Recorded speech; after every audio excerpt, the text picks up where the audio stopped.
नया topic, growth and taxes. ठीक है जी। तो पहले इंशाल्लाह हम ग्रोथ पढ़ेंगे और उसके बाद हम पढ़ेंगे इसमें टैक्सेस के, टैक्सेस कौन कौन से, उसके टाइप्स वगैरह कौन से हैं। क्लियर जी। इससे पहले भी हम पढ़ चुके हैं कि इकोनॉमिक ग्रोथ क्या चीज होती है। ग्रोथ से मतलब कि इकोनॉमिक ग्रोथ। ठीक है जी। तो ये टर्मिनोलॉजी हम पहले तकरीबन पढ़ चुके हैं। इकोनॉमिक ग्रोथ, शुरू करते हैं ना बस, कि नहीं वेट करते हैं दोस्त का, शुरू करें जी। ठीक है जी, ठीक है। Economic growth is a long term expansion of a country production potential. मैंने आपसे पहले ही कहा था कि जब आपकी प्रोडक्ट पोटेंशियल में, आपकी या प्रोडक्ट रिसोर्सेज में और a long period of time increase आ रहा हो, एक्सपेंशन आ रही हो, तो उसको हम कहते हैं इकोनॉमिक ग्रोथ। अगर आपके जो प्रोडक्शन रिसोर्सेज हैं, आपका लैंड, लेबर, कैपिटल, एंटरप्रेन्योर, ठीक है जी, अगर इसमें लॉन्ग टर्म के लिए, शॉर्ट टर्म के लिए नहीं की, फॉर एग्जांपल एक साल आपकी ग्रोथ बढ़ गई और अगले साल गिर गई, नहीं। इकोनॉमिक ग्रोथ की कंटिन्यूसली अगर आप और a long period of time, ज्यादा अरसे के लिए अगर आपके प्रोडक्ट पोटेंशियल में इंक्रीज आ रहा हो, तो उसको हम कहते हैं इकोनॉमिक ग्रोथ। क्लियर जी।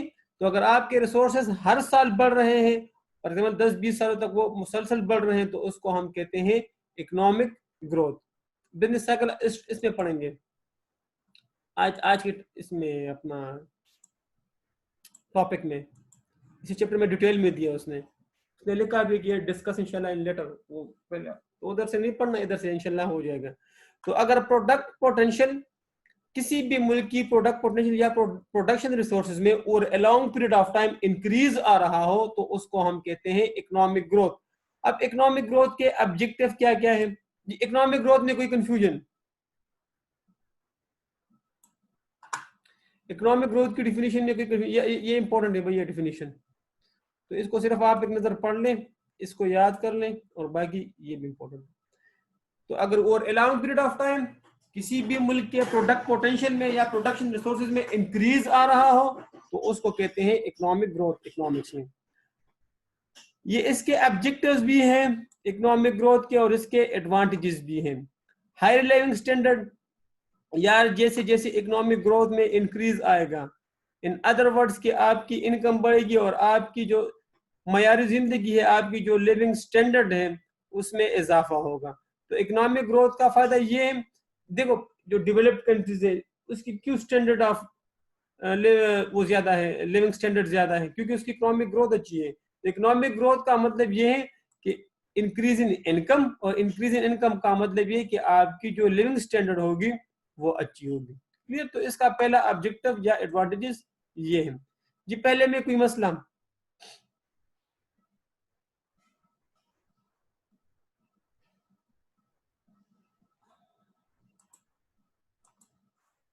तो इकोनॉमिक ग्रोथ का पहला ऑब्जेक्टिव ये है या एडवांटेजेस कि इससे जो स्टैंडर्ड ऑफ लिविंग है वो इंक्रीज होता है। इकोनॉमिक ग्रोथ होगी, इनकम में इंक्रीज आएगा, इनकम में इंक्रीज का मतलब है कि आपकी लिविंग स्टैंडर्ड में इंक्रीज आएगा।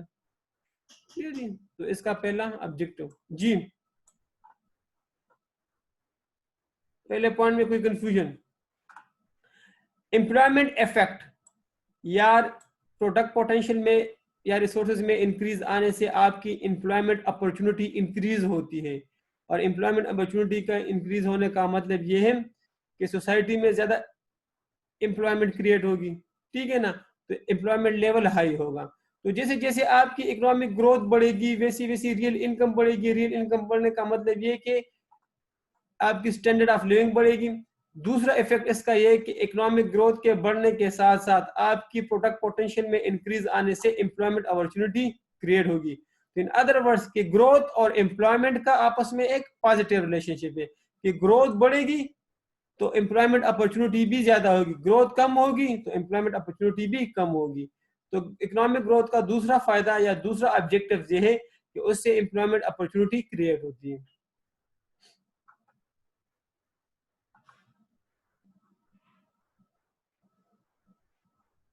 जी। इन दो पॉइंट में कोई कंफ्यूजन? अहमद और शमीन ने लेट ज्वाइन किया, काइंडली वो भी पूछें। तीसरा जो ऑब्जेक्टिव है फिस्कल बेनिफिट्स, इंशाल्लाह ये पढ़ेंगे हम फिस्कल बेनिफिट्स, ये फिस्कल पॉलिसी। मैंने आपसे पहले कहा था कि फिस्कल पॉलिसी का मतलब ये है कि कहाँ कहाँ से रेवेन्यू जनरेट करनी है हुकूमत ने और कहाँ कहाँ पे खर्च करना है। तो अगर इकोनॉमिक ग्रोथ में इंक्रीज आएगा तो इन अदर वर्ड्स के लोगों की रियल इनकम में इंक्रीज आएगा, और रियल इनकम में इंक्रीज आने से लोग फिर क्या करेंगे, लोग टैक्सेस देंगे, जिसकी वजह से हुकूमत की रेवेन्यू इंक्रीज होगी। तो वो अपने ऑब्जेक्टिव, जो हुकूमत के जो अपने ऑब्जेक्टिव है जो उसने फिर खर्च करना है वो भी उसका अचीव हो जाएगा। तो इससे फिस्कल बेनिफिट भी अचीव होते हैं। ठीक है, तो increase in growth, increase in income, increase in income mean higher taxes, people will pay higher taxes, लोग ज्यादा टैक्सेस देंगे। जब ज्यादा टैक्सेस देंगे तो हुकूमत का रेवेन्यू जनरेट होगा और जनरेट होके वो अपने ऑब्जेक्टिव इजीली अचीव करेंगे। तो ये इसके एडवांटेजेस या ऑब्जेक्टिव्स हैं। पहले तो आप लोगों ने ये समझना है कि इकोनॉमिक ग्रोथ है क्या चीज। जब over A long period of time, ज्यादा टाइम के लिए आपके प्रोडक्ट पोटेंशियल में इंक्रीज आ रहा हो तो उसको हम कहते हैं इकोनॉमिक ग्रोथ। ये 3 पॉइंट जल्दी जल्दी पढ़े, शाबाश आप खुद भी पढ़ लें।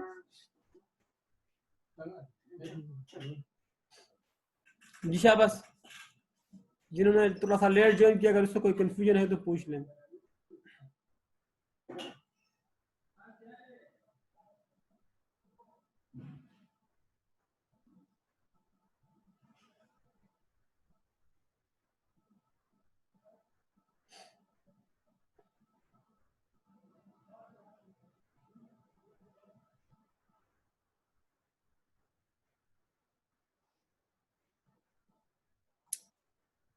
जी आगे जाए।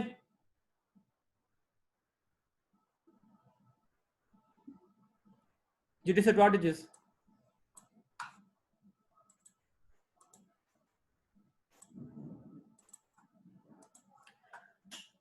Environmental concern. यार इकोनॉमिक ग्रोथ इस तरह अचीव नहीं होता, आपने नेचुरल एनवायरनमेंट को सेक्रीफाइस करना पड़ता है। ठीक है जी, अगर फॉर एग्जांपल आपने इकोनॉमिक ग्रोथ करनी है, इंडस्ट्रियल डेवलपमेंट करनी है, ठीक है, तो आपको फिर ये पोल्यूशन वगैरह इन चीज़ों का भी खतरा होता है। फॉर एग्जांपल आपने ना जंगलात वगैरह काटने होते हैं, पोल्यूशन वगैरह अराइज होता है, तो दो मुख्तलिफ किस्म के सेक्रीफाइस करने पड़ते हैं आप लोगों को, तो तब जाके इकोनॉमिक ग्रोथ डेवलप होती है। तो इकोनॉमिक ग्रोथ के तो फायदे अपनी जगह पर हैं, लेकिन इससे ये होता है कि एनवायरमेंटल कंसर्न, यानी आपने एनवायरमेंटल जो नेचर एनवायरमेंटल होती है उसको सेक्रीफाइस करना होता है। क्लियर जी, पोल्यूशन वगैरह की शक्ल में या आपकी वुड कटिंग की शक्ल में, जंगलात वगैरह, ठीक है ना, या फॉर एग्जांपल ये अब आलूद, जब पानी वगैरह अब आलूद होता है तो इकोनॉमिक ग्रोथ इस तरह अचीव नहीं होता, बल्कि आपने मुख्तलिफ सेक्रीफाइस करके अचीव करना पड़ता है, जिसकी वजह से आपने एनवायरमेंटल को सेक्रीफाइस करना होता है। तो एक आम जनरल सी बात है। ठीक है, फॉर एग्जाम्पल अगर इंडस्ट्री ने डेवलपमेंट कर लिए तो पोल्यूशन वगैरह का खतरा होता है, इसमें वाटर पोल्यूशन और ये सारे एयर पोल्यूशन आ जाते हैं, वुड कटिंग आ जाती है। फॉर एग्जाम्पल आपने अगर इंडस्ट्री में बूस्ट करना है तो जो वो खासकर जो बिजनेस होते हैं ये लकड़ी वगैरह के, तो उसकी कटिंग वगैरह भी आ जाती है। तो इस तरह से बड़े नुकसान होते हैं इन्वायरमेंट के। तो ये जरा आप पढ़ लें। इनइक्वलिटी का मतलब ये है कि इनइक्वलिटी, ठीक है, इकोनॉमिक ग्रोथ से बहुत से लोगों के स्टैंडर्ड लिविंग हाई हो जाती है, लेकिन अगर इकोनॉमी के अंदर इकोनॉमिक सिस्टम ऐसा हो कि जिसमें इक्विलिटी ना हो तो फिर क्या होगा, फिर मसला ये होगा कि the poor is the poor and the rich is the richer. Economic growth का ज्यादा हिस्सा अमीरों के हाथों में चला जाएगा और गरीब को कम हिस्सा रहकर वो गरीब के गरीब ही रह जाएंगे। तो अगर इनइक्वलिटी का एलिमेंट हो, ठीक है, अगर इकोनॉमी के अंदर एक ऐसा इकोनॉमिक सिस्टम हो कि ज्यादा पैसा अमीरों के हाथों में चला जाए और कम पैसा गरीबों के हाथों में, तो वो फिर स्टैंडर्ड ऑफ लिविंग आपका उस तरह अचीव नहीं होगा जिस तरह अचीव होना चाहिए था। तो इनइक्वलिटी भी होती है नॉर्मली इकोनॉमिक ग्रोथ से।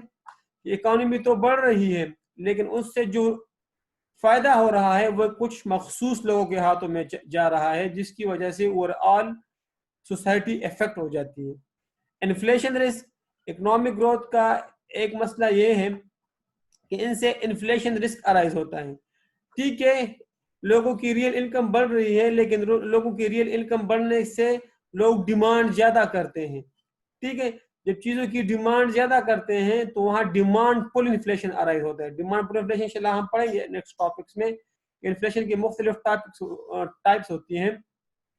तो डिमांड फुल इन्फ्लेशन, इन्फ्लेशन की वो टाइप है जो कि जिसमें डिमांड ज्यादा होती है और सप्लाई कम होती है चीजों की, जिसकी वजह से प्राइस बढ़ना शुरू हो जाती है। तो नॉर्मली इकोनॉमिक ग्रोथ में जब लोगों के पास रियल इनकम ज्यादा, तो लोग फिर चीजों की डिमांड ज्यादा करते हैं, जिसकी वजह से इन्फ्लेशन अराइज होता है। वर्किंग आवर, इसमें एक्सप्लोटेशन ऑफ लेबर आ जाती है। चूंकि इकोनॉमिक ग्रोथ अचीव करना है तो फिर एंटरप्रेन्योर क्या करते हैं, फिर एंटरप्रेन्योर लेबर से ज्यादा काम लेते हैं और उसको रिवार्ड कम देते हैं। ठीक है, क्योंकि उसने इकोनॉमिक एक कंपटीशन में उसने जंप किया है ना, तो उस कंपटीशन को अचीव करने के लिए फिर वो एक्सप्लोटेशन ऑफ लेबर करते हैं, उससे उनकी सलाहियत के से ज्यादा काम लेते हैं, उसके वर्किंग आवर से उनसे ज्यादा काम लेते हैं। जी, तो ये भी जरा आप पढ़ ले शाबाश, इनमें कोई मसला तो 4-5 नंबर के लिए वो सवाल पूछ सकते हैं आपसे।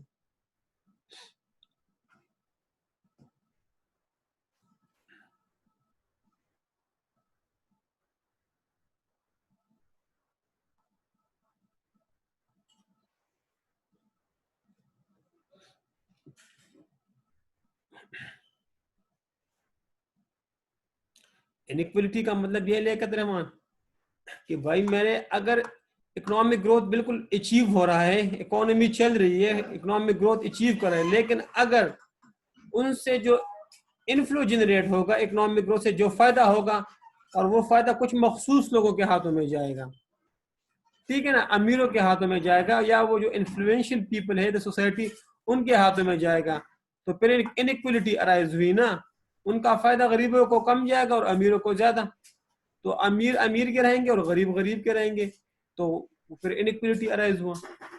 वरना ऊपर हमने एडवांटेजेस में क्या पढ़ा कि स्टैंडर्ड ऑफ लिविंग इंप्रूव होता है इकोनॉमिक ग्रोथ से, लेकिन अगर इकोनॉमी के अंदर इक्वल डिस्ट्रीब्यूशन ऑफ वेल्थ ना हो, ठीक है ना, तो फिर इनइक्वलिटी अराइज होगी। क्लियर है भाई?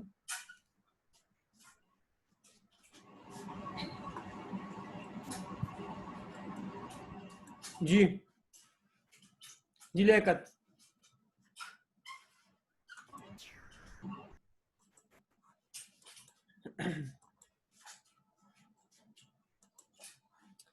बिजनेस साइकिल, अब इधर पढ़ेंगे बिजनेस साइकिल हम। बिजनेस साइकिल की जो थ्योरी है वो ये कहती है कि एक बिजनेस, चाहे वो एक बिजनेस हो, चाहे वो या एक इकोनॉमी हो, वो 4 हालतों से होकर गुजरती है। ठीक है, या तो वो रिकवरी स्टेज पे होगी, ठीक है, कि क्लियर रिकवरी स्टेज पे, कि फॉर एग्जांपल एक इकोनॉमी ऑलरेडी गिर चुकी है और अब उसने रिकवरी फेज को अडॉप्ट किया, क्लियर, रिकवरी होते होते वो अपने पीक पे पहुंच जाएगी, ठीक है, इसको कहते हैं बूम पीरियड भी इसको कहते हैं, क्लियर। बूम पीरियड के बाद फॉर एग्जांपल इन्होंने यहाँ रिकवरी पीरियड से शुरू किया कि 4 हालतों से फेजेस से होकर गुजरते। फॉर एग्जांपल ऑलरेडी इकोनॉमी गिर चुकी होती, गिरी थी, ठीक है जी, फॉर एग्जांपल इकोनॉमी इधर थी, अब उसने रिकवरी फेज कि अब वो रिकवर हो रही है, अब वो खुशहाली की तरफ चल रही है, ठीक है, इस तरह होते होते वो अपने पीक पे पहुंच जाती है, इसको बूम पीरियड भी कहते हैं, बूम पीरियड, ठीक है, पीक को कहते हैं बूम पीरियड। तो वो अपने खुशहाली पे पहुंच गई, इकोनॉमी इन टॉप पर है, क्लियर जी। अब वहां से वो दोबारा वो गिरना शुरू हो जाएगी, दोबारा गिरना इसको कहते हैं डाउन टर्न, क्लियर जी। जब उसने दोबारा डाउन शुरू किया और फिर वो नीचे गिर गई तो इसको कहते हैं रिसेशन, क्लियर जी। फिर इकोनॉमी जब रिसेशन पे पहुंच गई, फिर इकोनॉमी होते होते फिर रिकवरी फेज, फिर रिकवरी फेज से फिर बूम, फिर बूम से फिर डाउन टर्न और फिर रिसेशन, इसी तरह होते होते फिर रिकवरी फेज, फिर बूम, फिर रिसेशन, फिर डाउन टर्न और फिर रिसेशन, इस तरह इकोनॉमी चलती है। वो कहती है कि इकोनॉमी एक हालत में नहीं रहती, बिजनेस साइकिल कहता है, चाहे वो एक बिजनेस हो चाहे वो एक इकोनॉमी हो, 4 सिचुएशन से होकर गुजरती है। रिकवरी फेज से, जिसमें ऑलरेडी इकोनॉमी गिर चुकी होती है और अब वो रिकवरी कर रही है, किस तरफ, खुशहाली की तरफ रिकवरी कर रही है। उसके बाद वो अपने बूम पीरियड पे पहुंच जाती हैं या पीक पे पहुंच जाती हैं। जब वो पीक पे पहुंचे, तो हर चीज जब अपने पीक पे पहुंच जाती है तो उसको फिर दोबारा गिरना होता है, ठीक है जी। वो फिर डाउन टर्न पे पहुंच जाती है।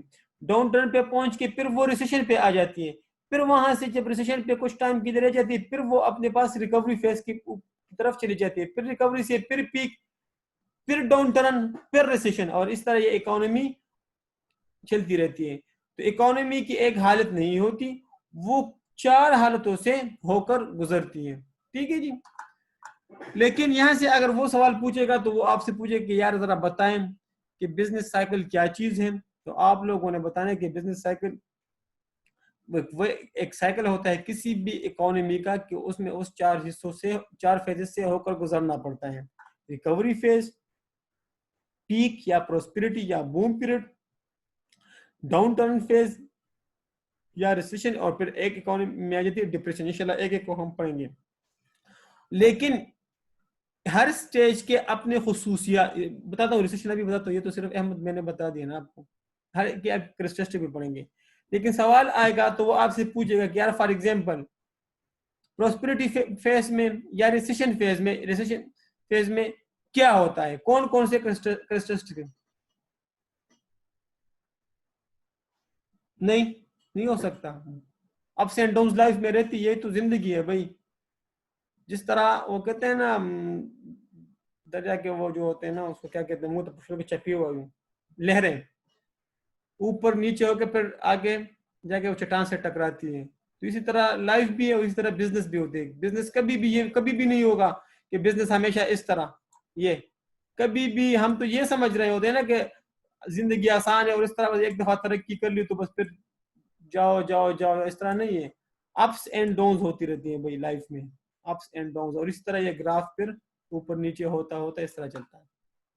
ठीक है, तो हर स्टेज पे आपको अप्स एंड डाउन्स मिलेंगे, लाइफ में भी, रियल लाइफ में भी, और आपको बिजनेस की दुनिया में भी। क्लियर जी। तो अगर इतना आसान होता तो बस फिर तो ठीक है ना। इन्होंने ये दिखाया भी है कि यार नॉर्मल तो हम ये समझ रहे हैं कि ये लाइफ एक दफा बूम तो फिर बूम, टाइम के साथ नहीं, टाइम के साथ साथ आप तरक्की भी करोगे लेकिन आपको मुश्किलात का सामना भी करना पड़ेगा। तो कभी भी इस तरह ये नहीं होगा, बल्कि आपको लाइफ में अगर आपने इस तरह जाना भी है ना तो आपको हर स्टेज पे, हर एंगल पे अप्स एंड डाउन्स करना पड़ता है।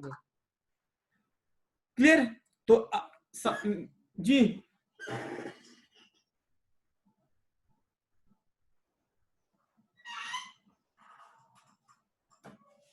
रीजन क्या, तो भाई रीजन ये है कि जरूरी नहीं कि हर कंडीशन आपके फेवर में हो। फॉर एग्जाम्पल अब हम रिसेशन स्टेज पे है ना, हमारी जीडीपी ऑलरेडी नेगेटिव में चली गई, अब हम इसके बाद रिकवरी फेज पे जाएंगे, रिकवरी फेज पे जाने के बाद हम फिर पीक पे पहुंच जाएंगे, पीक पे पहुंचने के बाद फिर गिर जाएंगे। तो देखो हर उरूज के लिए जवाल होता है ना, तो जरूरी नहीं कि आप उरूज पे पहुंच गए तो आप उरूज पर ही रहेंगे, तो हर चीज के लिए जवाल है ना भाई। क्लियर है मेरे? तो अभी रीजन पढ़ लेंगे ना, अभी देख लोगे ना। अच्छा, पहला जो हम पढ़ रहे फॉर एग्जाम्पल, पहले हम इधर थे बूम पे। ठीक है जी, हम इस पीक पे थे, हम खुश थे भाई, प्रोस्पेरिटी थी, खुशहाली थी। ठीक है, हर तरफ खुशहाली खुशहाली थी, और हम बूम पीरियड थे और हम समझते कि हमारे लिए कोई सवाल नहीं है। लेकिन इस स्टेज पे कुछ कैरेक्टरिस्टिक होंगे, हमें क्या पता लगेगा कि एक इकोनॉमी बूम पीरियड पे है, कि वो रिसेशन पीरियड पे है, कि वो डाउन टर्न फेज पे है या पीरियड में है, या वो रिकवरी फेज में है। हमें किस तरह पता लगेगा? अगर कुछ बातें होंगी, कुछ खासियतें, ठीक है जी, तो हम कहेंगे कि इकोनॉमी प्रोस्पेरिटी पीरियड पे है, या बूम पीरियड पे है, या डाउन टर्न स्टेज पे है, या रिकवरी फेज पे। तो हमें उन कैरेक्टरिस्टिक से या उन चीजों से हम अंदाजा लगा सकते हैं कि ये इकोनॉमी किस स्टेज पे है। क्लियर जी। तो वो हम वो पढ़ेंगे, और ये इंपॉर्टेंट है जी। वो आपसे कहेंगे कि यार प्रोस्पेरिटी पीरियड में क्या क्या खसूसियात होती है, डाउन टर्न स्टेज में क्या क्या खसूसियात हो सकती है, जरा आप लोग लिख लें। ठीक है जी। तो पेपर के पॉइंट ऑफ व्यू से आप लोगों ने समझना है, अगर इकोनॉमी के अंदर आउटपुट एक्सपेंड हो रहा हो, आउटपुट बढ़ रहा हो, इसको आपने इस फॉर्मेट में नहीं लिखना बल्कि इसको आपने स्टेटमेंट फॉर्मेट में लिखना है। फॉर एग्जांपल आप लोगों ने लिखना है कि एक्सपेंडिंग ऑफ आउटपुट, इनकम, ठीक है, एंड एम्प्लॉयमेंट। पहला पॉइंट ये कि अगर आउटपुट इंक्रीज हो रहा हो, या इनकम इंक्रीज हो रहा हो, या एम्प्लॉयमेंट लेवल इकोनॉमी के अंदर इंक्रीज हो रहा हो, तो हम कहेंगे कि इकोनॉमी प्रोस्पेरस फेज पे है या बूम पीरियड पे है, ठीक है, या बूम फेज पे है या बूम स्टेज पे है, ठीक है जी। तो हम कहेंगे कि पहला पॉइंट ये, और अगर प्राइस एंड आउटपुट भी इंक्रीज हो रहा हो, ये दूसरा पॉइंट आप लोग कर देंगे, तो हम तब भी हम कहेंगे कि हम प्रोस्पेरिटी फेज पे हैं। तो अगर आउटपुट इंक्रीज हो रहा हो इकोनॉमी के अंदर, एम्प्लॉयमेंट लेवल बढ़ रहा हो या प्रॉफिट बढ़ रहा हो इकोनॉमी के अंदर, तो हम ये कंसिडर कर लेंगे कि इकोनॉमी बूम पीरियड या प्रोस्पेरिटी पीरियड में है। पहला पॉइंट में कोई कंफ्यूजन? ये कैरेक्टरिस्टिक्स है हर स्टेज के, ये पेपर में आ चुके हैं और आएंगे। तो अगर इकोनॉमी के अंदर आउटपुट बढ़ रहा हो, ज्यादा प्रोडक्शन हो रही हो, लोगों को रोजगार मिल रहा हो, लोगों का प्रॉफिट और प्राइस बढ़ रही हो चीजों की, तो हम कहेंगे कि इकोनॉमी प्रोस्पेरिटी फेज पे है। ये है, ये 2 पॉइंट्स आप इसको ब्रेकअप करें तो इससे 2 पॉइंट बना दें, या इसको 1 पॉइंट भी कर सकते हैं आप जी। पहले पॉइंट में कोई कंफ्यूजन? ये बहुत ही इंपॉर्टेंट सवाल है जी। आजकल के सिनेरियो में तो इसके बहुत चांसेस हैं, अगर ये लास्ट अटेम्प्ट में नहीं आ चुका तो इसमें इसके चांसेस ज्यादा हैं। ये चैप्टर सारा बहुत इंपॉर्टेंट है जी, इसको हम स्किप नहीं कर सकते। सो जी, खाकान, शमीन, इकराम, सलमान, शफकत जी, कहा काइंडली कोई डाउट हो आप लोगों को तो काइंडली पूछा करें। अच्छा, इसको आप पहला पॉइंट बना दे, इसको आप दूसरा पॉइंट, और इसको आपने इस तरह स्टेटमेंट फॉर्म में लिखना है। तो पहला इधर, ठीक है जी, थोड़ा सा खूबसूरत खूबसूरत करना है ना, पेपर भी आप लोगों ने पास इस तरह स्टेटमेंट उस तरह पैराग्राफ फॉर्म में ना लिख ले। दूसरा पॉइंट ये, अब तीसरे की तरफ हम आ जाते हैं।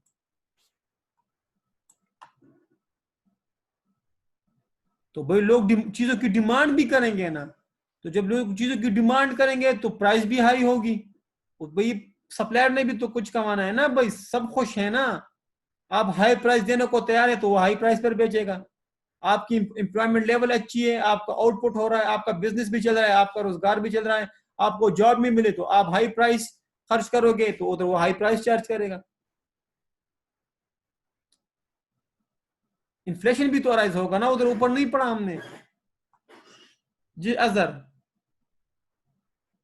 भाई, आप चीजों की डिमांड नहीं करोगे तो सप्लायर क्या हाई प्राइस चार्ज करेगा? तब आप डिमांड करो तो तब वो हाई प्राइस चार्ज करेगा ना।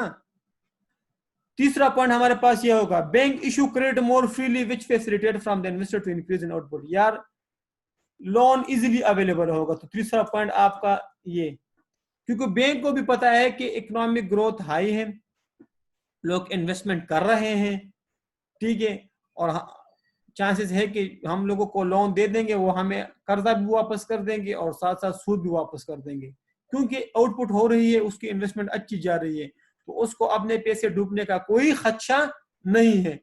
तो तीसरा पॉइंट जो इसमें हम लिखेंगे वो ये कि bank easily provide loans to the investors. Clear जी? क्योंकि उसको ऑलरेडी पता है कि आउटपुट भी बढ़ रही है और ओवरऑल बिजनेस अच्छा चल रहा है, तो हमें अपना लोन और सूद मिल जाएगा। अच्छा, ये आप देख लें। चौथा पॉइंट आप लोग लिख लेंगे जी। तीसरे पॉइंट में कोई कंफ्यूजन? मैं आहिस्ते आहिस्ते ले जा रहा हूं कि आप लोग को पॉइंट्स क्लियर हो। चौथा पॉइंट आप लोगों ने ये लिखना है कि हाई इन्फ्लेशनरी प्रेशर होता है। क्यों? क्योंकि लोग हाई डिमांड करते हैं, और अगर हाई डिमांड की वजह से, किसी भी हाई डिमांड की वजह से अगर किसी आउटपुट या प्रोडक्ट की सप्लाई थोड़ी सी भी कम हुई और डिमांड ज्यादा हुआ तो इन्फ्लेशन होगा, ठीक है। तो ये इन्फ्लेशनरी प्रेशर चौथा पॉइंट। पांचवा पॉइंट आपका हो जाएगा कि लोग लोन भी लेते हैं तो इंटरेस्ट रेट हाई होता है, ठीक है, क्योंकि लोगों ने इन्वेस्टमेंट करना है, लोगों को पैसों की जरूरत है। क्योंकि क्यों? इन्वेस्टर को पता है कि मेरे आउटपुट या मेरे बिजनेस मुझे आउटपुट देगा, रिवार्ड देगा मुझे, तो वो फिर क्या करेगा? उसने इन्वेस्टमेंट करनी है। जब उसने इन्वेस्टमेंट करनी है, उसने आगे जाके बैंक से लोन लेना है हर हाल में, तो बैंक फिर क्या करेगा? हाई इंटरेस्ट रेट चार्ज करेगा। क्लियर? तो इसकी एक पॉइंट ये कि हाई इंटरेस्ट रेट।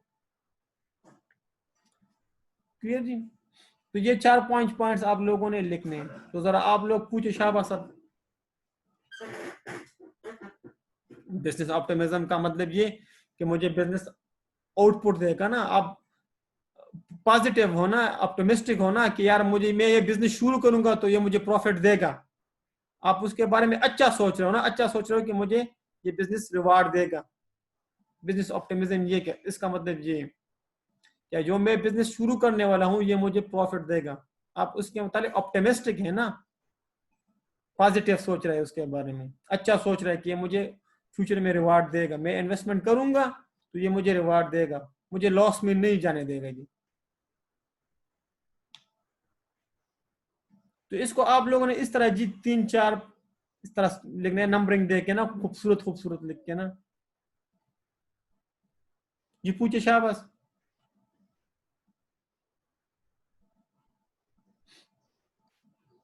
बाकी एकदम क्लियर देखा ना। डाउन टर्न स्टेज, तो ये पहला स्टेज था हमारा, हम प्रोस्पेरिटी पे थे, ठीक है, हम इस पॉइंट पे थे। अब हमने डाउन टर्न स्टेज लिया, क्योंकि हमेशा तो उरूज पे नहीं रहना ना, जवाल भी तो थोड़ी थोड़ी देखनी है, ठीक है। तो अब हमने यहां से टर्न लिया, अब इस स्टेज पे आ गए हम। अब आप देखिए इस स्टेज पे कौन कौन सी खासियतें होती हैं। At this stage economic activity begin to slow down. आपकी जो इकोनॉमिक एक्टिविटी थी, जो आउटपुट लेवल था आपका, जो एम्प्लॉयमेंट लेवल था या जो प्रॉफिट लेवल था, अब वो थोड़ा सा स्लो डाउन हो जाएगा। पीक पे तो बड़ा हाई था ना, बड़ा स्पीड पे था, अब थोड़ा सा स्लो डाउन हो गया ये। क्लियर जी। अब आप देखें, अब when demand begins to decrease, firm begin to scale back their production। यार इस स्टेज पे आप लोगों ने पहला पॉइंट लिखना है कि आपकी slow in demand, decrease in demand and decrease in production. इस स्टेज पे आपकी थोड़ी सी प्रोसेस स्लो डाउन हो जाती है। तो पहला पॉइंट हमारे पास जो अराइज हुआ वो decrease in demand and decrease in production and investment. यार डिमांड में इंक्रीज आएगा तो सप्लायर प्रोडक्शन नहीं करेगा, सप्लायर थोड़ा सा प्रोडक्शन स्लो डाउन कर लेगा। क्लियर जी। तो प्रोडक्शन स्लो डाउन मींस कि वो इन्वेस्टमेंट थोड़ा सा डिक्रीज या स्लो डाउन कर देगा। पीक पॉइंट पे जब हम थे, प्रोस्पेरिटी पॉइंट पे, उस पे तो बड़ा टॉप हाई पे था ना, इसमें थोड़ा सा स्लो डाउन आ गया तो आपकी डिमांड भी स्लो डाउन हो जाएगी, आपकी इन्वेस्टमेंट भी स्लो डाउन हो जाएगी और आपकी प्रोडक्शन भी स्लो डाउन हो जाएगी। तो ये पहला पॉइंट। डिमांड स्लो डाउन होने की वजह से और प्रोडक्शन स्लो डाउन होने की वजह से फिर क्या हो जाएगा, डिक्रीज या फॉल इन एम्प्लॉयमेंट लेवल। आपका एम्प्लॉयमेंट लेवल भी गिर जाएगा, आपका आउटपुट और प्रॉफिट भी गिर जाएगा, वो भी थोड़ा सा स्लो डाउन हो जाएगा। ठीक है जी। तो दूसरा पॉइंट ये है। फिर क्या करेंगे, तीसरा, उधर क्या था, बैंक लोन देते थे ज्यादा, इधर बैंक रिड्यूस कर लेंगे लोन को थोड़ा सा, वो भी अपना लोन देने का प्रोसेस को थोड़ा सा स्लो डाउन कर लेंगे, और जिसकी वजह से इकोनॉमी के अंदर ये, फिर चौथा point, people will lose their job which decrease there aggregate demand. तो लोग फिर जॉब से वो हो जाएंगे, निकल जाएंगे ना। इधर तो जॉब पे थे ना, जब प्रोसेस स्लो डाउन हुआ, जब प्रोडक्शन इन्वेस्टमेंट स्लो डाउन हुआ तो फिर अनएम्प्लॉयमेंट लेवल थोड़ा थोड़ा अराइज हो जाएगा, जिसकी वजह से लोगों को जॉब नहीं मिलेगी और जिसकी वजह से एग्रीगेट डिमांड गिर जाएगी। तो ये 4 पॉइंट्स मेरे ख्याल से काफी हैं जी। अब हम इस स्टेज से इस स्टेज पे आ गए, तो इस स्टेज पे क्या क्या खासियतें थी, वो 4-5 हमने, 3-4 हमने पढ़ ली। ये आप देख लें।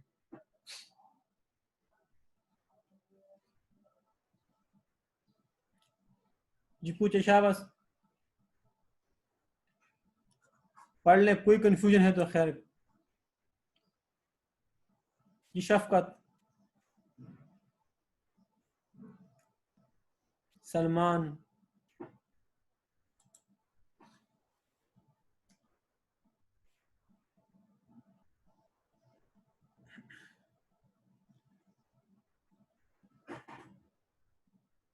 सही था। जी ठीक। अब अब हम इस स्टेज से ना, अब मजीद हम गिर गए और आ गए हम रिसेशन स्टेज, इस स्टेज पे आ गए, अब हम बिल्कुल डाउन स्टेज पे आ गए। ठीक है जी। अब इस सिचुएशन में क्या होता है, ये आप लोग देख लें। अनएम्प्लॉयमेंट लेवल इज हाई, भाई बहुत ज्यादा बेरोजगारी होती है, जिस तरह आजकल रिसेशन स्टेट चल रहा है, अनएम्प्लॉयमेंट अपने पीक पर है। इनकम इज लो, भाई लोगों को तनख्वाहें नहीं मिल रही, लोगों के रोजगार ठप चुके होते हैं, तो इनकम लेवल भी लो है।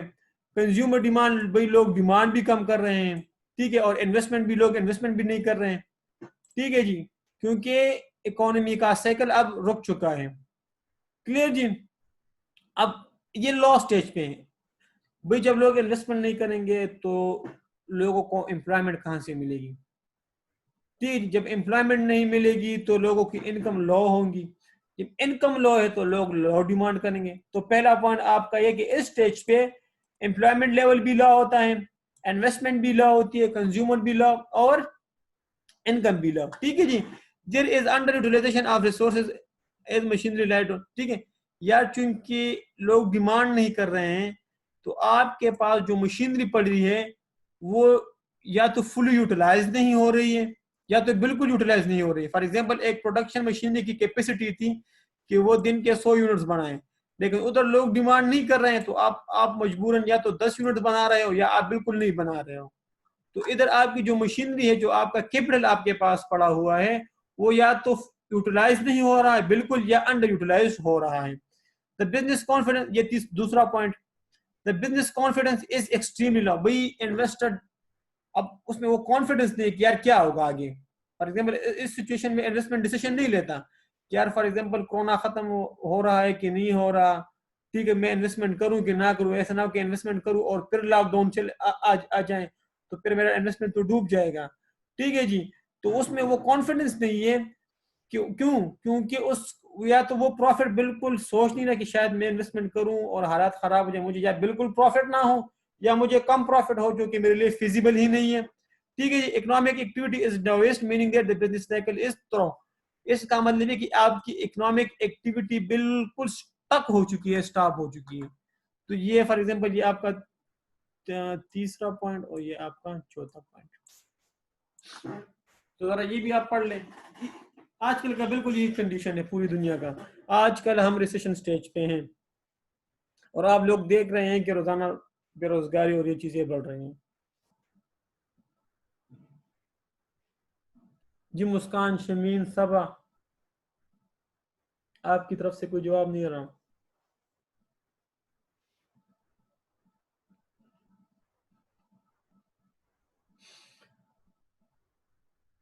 शाबाश, ठीक है जी, ठीक है, गुड।